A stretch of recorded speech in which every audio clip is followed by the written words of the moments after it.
দলবদলুদের নিয়ে দলীয় কর্মীদের সতর্কবার্তা বিজেপির রাজ্য সভাপতির। দলবদলুদের সঙ্গে যোগাযোগ রাখবেন না বলছেন সমীক ভট্টাচার্য। ওরা ওদের পারিবারিক অশান্তিতে ভেতরে কে কি বলছে আমাদের জানা নেই।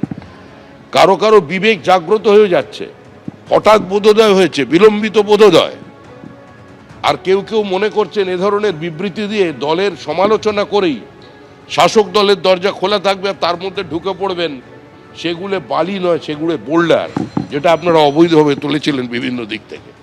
এসব চলবে না। এখানে পশ্চিমবঙ্গ সরকার আছে, সরকারের মতো চলবে। সেখানে যদি আমাদেরও কোনো কর্মীর বিচ্যুতি হয়ে থাকে, পুলিশ তার বিরুদ্ধেও ব্যবস্থা নেবে।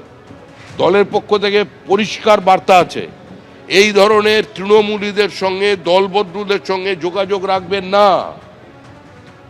এরা ওখানে লুটে স্বচ্ছন্দ ছিলেন, মনে করছেন এখানে এসেও সেটা বজায় রাখবে এই সরকারের আমলে। ওখানে কিছু পায়নি বলে এখানে আবার অটো টোটো বাজারের ইউনিয়নের ব্যবস্থা করবে, এ সমস্ত চলবে না।